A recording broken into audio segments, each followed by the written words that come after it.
Boa noite. Envio do 3º Batalhão de Operações Especiais à capital gaúcha é criticado no Parlamento Municipal. Passo Fundo é um polo, Passo Fundo recebe a região, então Passo Fundo é que não pode ficar à mercê dessa bandidagem.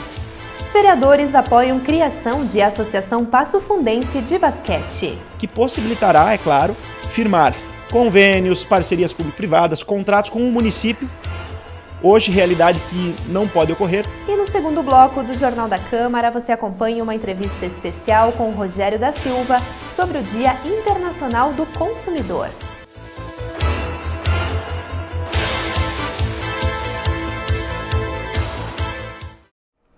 Ainda na semana passada, o efetivo do 3º Batalhão de Operações Especiais de Passo Fundo foi enviado à capital gaúcha. Os policiais receberam a ordem para atuar na região metropolitana por pelo menos 20 dias. O objetivo é reforçar a Operação Avante e reduzir os índices de criminalidade. Porém, a saída do batalhão foi criticada. Os parlamentares se posicionaram contra o empréstimo dos policiais para Porto Alegre. Renato Checker foi um deles. Essa notícia me deixou muito triste, estou muito revoltado como representante da comunidade Passo Fundo, igual o nosso povo está revoltado, porque nós não podemos tirar o policiamento aqui da nossa cidade, que já é pouco, e mandar para outra cidade. Onde é que já se viu isso? Então o nosso governador realmente perdeu a noção, né? O secretário de Segurança do Estado perdeu a noção do que está fazendo, né? Porque Passo Fundo é mais de 200 mil pessoas que residem na nossa cidade, é pouco policiamento, mais de 500 mil pessoas transitam na cidade de Passo Fundo. Passo Fundo é um polo, Passo Fundo recebe a região, então Passo Fundo é que não pode ficar à mercê dessa bandidagem. Você tem que fazer investimento de policiamento em outra cidade, reforçar, a Passo Fundo é que não deve sair esse policiamento. Então, estou muito triste e revoltado com essa atitude aí do nosso governador e representante do nosso governador. Muito triste mesmo, essa notícia chegou assim, numa má hora, porque nós vivemos aqui, não só Passo Fundo, mas na região, um assédio de assalto de tudo quanto é lado e crimes bárbaros. E ainda tirar o nosso policiamento daqui, isso aí realmente é uma grande sacanagem com a cidade de Passo Fundo. O ex-presidente da Câmara, vereador Márcio Patucci, sempre teve a segurança pública como uma de suas bandeiras.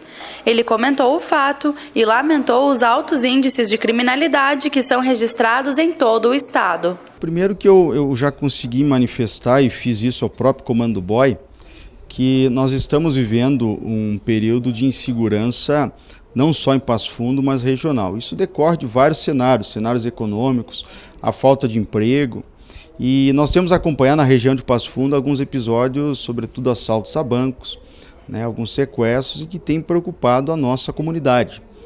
O 3º BOI foi uma grande conquista, né, para Passo Fundo. Ele iniciou lá aproximadamente 12 anos atrás, onde a cidade se vangloria por ter esse batalhão especializado da brigada.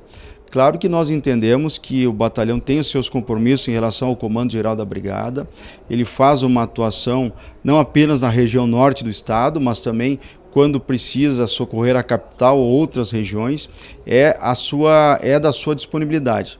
Mas eu vejo que o momento em que nós vivemos em Passo Fundo não seria o momento mais apropriado, porque nós vivemos em situações difíceis, em situações regionais onde, de certa forma, precisamos, né, desse apoio, desse amparo da Brigada Militar, e termos o batalhão mais especializado, mais técnico, mais apropriado, distante para efetuar algum serviço em Porto Alegre também nos preocupa. Claro que nós vamos esperar que não tenhamos episódios ou nenhum acontecimento que possa comprometer ou justificar essa grande falta que o BOI estará fazendo aqui para Passo Fundo e região. O vereador Luiz Miguel Chais também é policial civil. Por isso, ele apontou os contrapontos de enviar os policiais a Porto Alegre. Nós temos lá policiais que têm familiares aqui, que estudam, que vão perder um semestre, vereadores Patucci e Matheus, que são professores, que vão perder o semestre porque têm que trabalhar em Porto Alegre, morar mal, se alimentar mal, e o gasto de diárias desses policiais, juntando a diária da Força Nacional, é um gasto tremendo para o Estado, que poderiam chamar novos concursados, fazer novo concurso, chamar alunos que passaram no concurso e que não foram chamados para a academia, tanto da Polícia Civil como da Polícia Militar, sairia mais barato para o Estado e nós manteríamos a segurança do nosso município. Um grupo de jovens procurou o Legislativo para buscar apoio na criação de uma associação de basquete municipal. Eles foram recebidos pelos parlamentares que parabenizaram a iniciativa. O vereador Matheus Vespe, por exemplo, explicou que desta forma os atletas poderão firmar um convênio com o Executivo para a ampliação das atividades. Primeiramente, eu gostaria de parabenizar a todos aqueles atletas que praticam o esporte do basquete em Passo Fundo há muito tempo e sem o apoio do poder público. Muitas vezes nós não temos noção da dificuldade que é tu iniciar alguma atividade que não visa o lucro. É o exemplo do basquete, mas tão somente integração social sem o apoio do poder público. É o que esses jovens fizeram ao longo dos anos, cuidando inclusive da Praça Toqueto, estabelecendo ali um convívio pacífico, uma saída alternativa para diversos jovens que talvez, quiçá, não fosse o basquete, estariam nas ruas, estariam envolvidos com drogas. Então, a possibilidade de fornecer um grupo de trabalho pró-esporte, e isso partindo exclusivamente da iniciativa privada desses jovens, é salutar, deve ser louvado e esse é o meu primeiro agradecimento. O grupo de jovens querendo institucionalizar esse trabalho deles, que já no ano passado realizou um evento para a comunidade, com entrega de medalhas, troféus, algo também incrível. Esses jovens buscaram o poder público, buscaram a parceria com o vereador Roberto Tozon, com o vereador Rafael Colucci, e me procuraram também e eu me dispus, é claro, a orientar e tomando como uma primeira medida para institucionalizar esta ideia do grupo de favorecer e, digamos assim, melhorar a prática do esporte do basquete em Passo Fundo, criar uma associação passo-fundense de basquete, que possibilitará, é claro, firmar convênios, parcerias público-privadas, contratos com o município. Hoje, realidade que não pode ocorrer, haja vista que esses jovens não estão institucionalizados. Então, com a criação de uma associação, nós teremos aí um veículo capaz de possibilitar juridicamente que o poder público comece a apoiar essas iniciativas, que hoje partem exclusivamente, como eu falei, da iniciativa privada desses jovens. Mais uma edição do Esporte na Praça será realizada neste fim de semana. As atividades estão marcadas para domingo, às 10 horas da manhã, no campo Fredolino Chimango, que fica em frente ao quartel. Serão oferecidas oficinas de vôlei, futebol, zumba, karatê, judô e corrida infantil. Haverá ainda a distribuição de erva mate e água quente para o chimarrão, além de brinquedos cedidos pelo SESC. Em caso de chuva, o evento será transferido. Ainda no domingo, o Esporte Clube Passo Fundo receberá no Vermelhão da Serra a equipe do Cruzeiro de Porto Alegre. A partida pelo Gauchão é considerada a mais importante do ano para o tricolor. Se vencer, o time pode sair da zona de rebaixamento e buscar a classificação. Os ingressos terão o valor de R$ 50 nas cadeiras e R$ 30 nas arquibancadas. Para o público feminino, a entrada é de graça. A partida inicia às 6h30 da tarde. E depois do intervalo, a gente resgata a história dos direitos e deveres do consumidor. É um minuto só, não saia daí!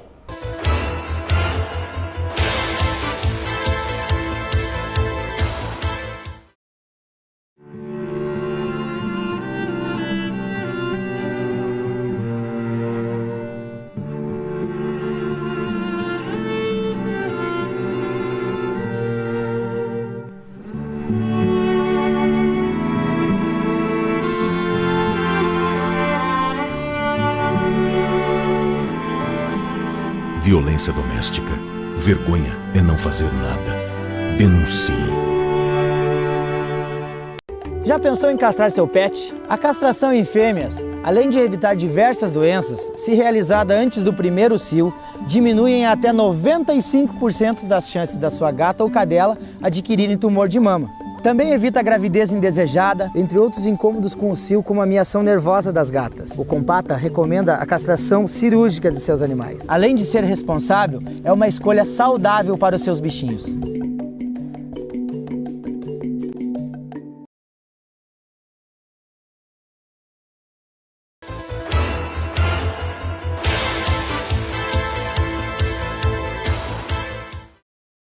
Nesta semana, em 15 de março, foi comemorado o Dia Internacional do Consumidor. Por isso, no Jornal da Câmara de hoje, eu converso com o Rogério da Silva, que vai esclarecer a comunidade sobre seus direitos e deveres. Boa noite, Rogério. Boa noite. Seja bem-vindo à Obrigado. TV Câmara. Rogério, eu quero iniciar então a nossa entrevista falando para quem está em casa a importância desta data.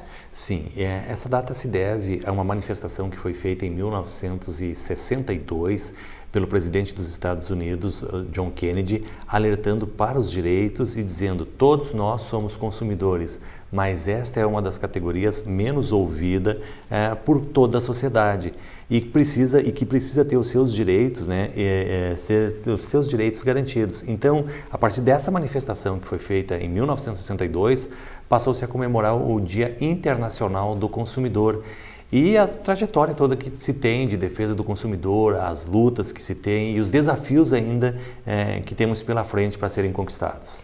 Rogério, aqui em Passo Fundo, então, para a gente comemorar o Dia Internacional do Consumidor, o Balcão e também o PROCON realizaram inúmeras atividades com o intuito, então, de orientar a população sobre seus direitos e deveres. O Balcão do Consumidor ele é um projeto da Faculdade de Direito da Universidade de Passo Fundo, através de um convênio com a Prefeitura, PROCON e o Ministério Público Estadual, que já está entrando aqui em Passo Fundo no seu 11º ano e que, ao longo desta mais de uma década, já atendeu só em Passo Fundo mais de 72 mil pessoas, atendimentos presenciais. Mas ele também foi levado para os camping da universidade, no mesmo modelo aqui de Passo Fundo, em Carazinho, Sarandi, Soledade, Casca e Lagoa Vermelha. E em datas como essa, a gente faz uma série de atividades, como por exemplo, a gente tem o Balcão na Estrada, que é um veículo todo equipado para fazer atendimento e que tem o personagem Tia Consumidor. Então se busca nas escolas levar o personagem para dialogar com as crianças, distribuir o material para as crianças, cartilhas com o personagem Tia Consumidor. Na rua se busca também fazer o atendimento e o esclarecimento dos direitos que os consumidores têm, na tentativa de facilitar e resolver demandas que chegam diariamente para nós. Acho que é importante, em função dessa data, resgatar um pouco da história, O Código de Defesa do Consumidor no Brasil ele está comemorando 25 anos. Inclusive, a Universidade de Passo Fundo realizou um documentário para contar, então, toda essa trajetória. Exatamente. Tem um trabalho inédito que nós fizemos juntamente com o professor Liton Lanes Pilau Sobrinho, que também coordena o Balcão do Consumidor, que foi de resgatar a história do movimento consumirista no Brasil. Esse trabalho contou com recursos do Fundo Estadual de Defesa do Consumidor e também foi expandido em nível nacional, contando com recursos do Fundo Nacional dos Direitos Difuso.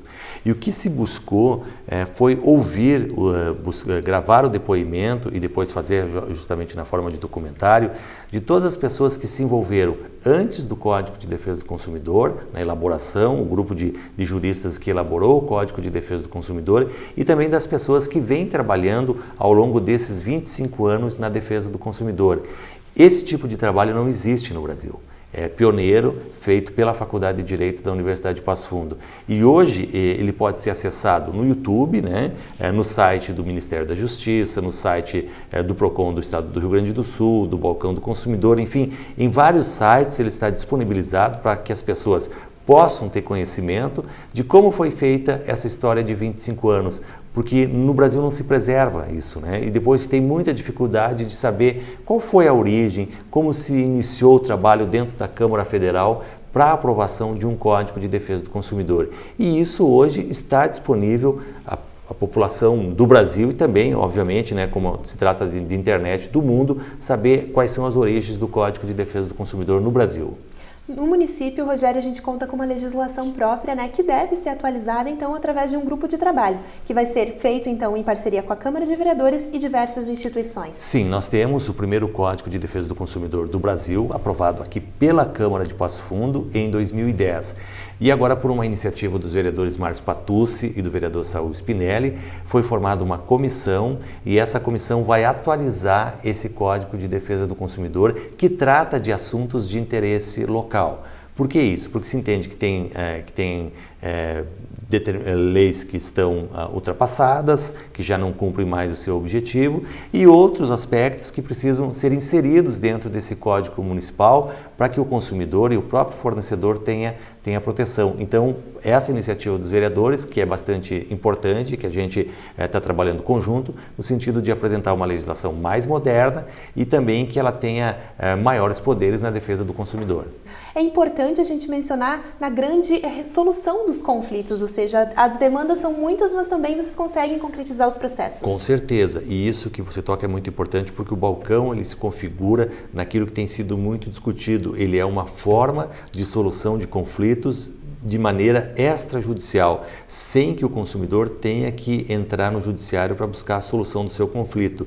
E os números que a gente tem é que mais de 70% das demandas que chegam todos os anos no balcão e que passam de 10 mil atendimentos são resolvidos ali, dentro dessa visão de conciliação, de buscar mediação das soluções de conflito de uma maneira rápida, eficiente e, é claro, que beneficia a sociedade de Passo Fundo e da região e também os nossos alunos da Faculdade de Direito, que passam a ter contato com a prática e conhecer uma realidade social, porque nem tudo que está no código ele é garantido facilmente. Nós podemos dizer, então, que o código, né, do consumidor ele está em constante atualização, ou seja, as relações estão sempre mudando, então é possível esperar novos avanços. Sim, no aspecto federal a gente tem 2 projetos que estão tramitando já há muito tempo na Câmara Federal, que um diz respeito ao superendividamento, um tratamento às pessoas superendividadas, um fenômeno que cresceu bastante no Brasil nos últimos 10 anos, e o outro também que é um fenômeno que cresce todo ano, que é o comércio eletrônico, e que serão inseridos dentro do Código de Defesa do Consumidor como forma de atualização desse elemento que é o código. Só que depende, obviamente, da aprovação da Câmara Federal. Há uma reivindicação, há uma cobrança de todo o sistema de defesa do consumidor. Os projetos estão prontos, falta apenas ser votados e depois sancionados e publicados pelo Presidente da República. E mesmo com toda essa legislação, por que os direitos dos consumidores continuam sendo tão desrespeitados no Brasil? Porque a gente ainda precisa aprender e o sistema de defesa do consumidor ele é muito falho no Brasil. A defesa do consumidor ainda não faz parte de política pública. Ela não está inserida como prioridade pelos gestores, ela é colocada de lado, não tem o mesmo apelo que tem, por exemplo, o meio ambiente, a criança e adolescente, que merecem, obviamente, esse tipo de atendimento, os idosos, mas também é preciso dar espaço para a defesa do consumidor, porque a gente está falando de um direito social, de um direito que trabalha a cidadania. Muitas das pessoas que procuram o serviço do balcão, às vezes nem é relação de consumo, elas vão em busca de uma orientação, elas querem saber aonde buscar aquele direito, o que fazer e querem também ser ouvidas, porque cada vez mais as pessoas não são ouvidas e precisam desse contato pessoal. Então, lamentavelmente, ainda o poder público, e isso é um exemplo aqui no Rio Grande do Sul e em muitos dos nossos municípios, não dá a devida atenção aos consumidores. E em âmbito local, quais seriam as principais reclamações, os principais conflitos? A gente teve uma mudança de perfil no último ano por conta da crise, né, do desemprego. A gente tem recebido assim, muita demanda de consumidores que vão em busca de renegociação de dívidas, seja de conta de luz, de água, financiamento de banco, cartão de crédito. Isso tem aparecido com bastante intensidade. As telefonias ainda continuam dando bastante problemas, né? Não só telefonia, como TV por assinatura, internet, o acesso à internet ainda é um problema. E também o comércio eletrônico. Cada vez as pessoas adquirem mais produtos e serviços através do comércio eletrônico.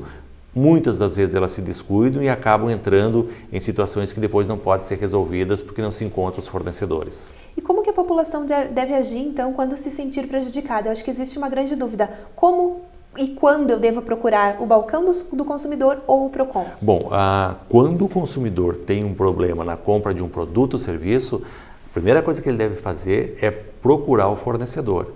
É manter o contato com o fornecedor, que tem a obrigação de resolver o problema. Bom, se ele não resolver, de posse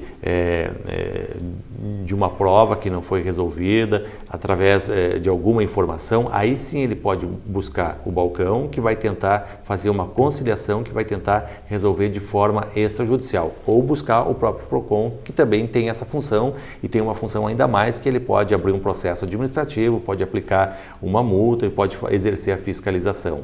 Agora, é bom que o consumidor faça o contato com o fornecedor e tenha um protocolo, que ele possa comprovar para nós que ele tentou por uma ou duas vezes resolver o problema e não houve por parte do fornecedor o interesse. No caso do balcão do consumidor, o atendimento ele acontece no Campus 3 da UPF. Exatamente, o nosso Campus 3, que fica em frente à antiga prefeitura, ali próximo da Praça do Teixeirinha. Campus 3, onde estão vários serviços da Faculdade de Direito, além do balcão, o Mediajur, o Projur, que atende as mulheres vítimas da violência, o Sajur, que é o nosso serviço de atendimento jurídico, e o GIEC, que é o Juizado Especial, o Juizado de Pequenas Causas.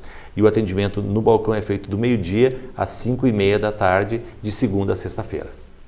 Então, neste segundo bloco do Jornal da Câmara, eu conversei com o Rogério da Silva, coordenador do Balcão do Consumidor.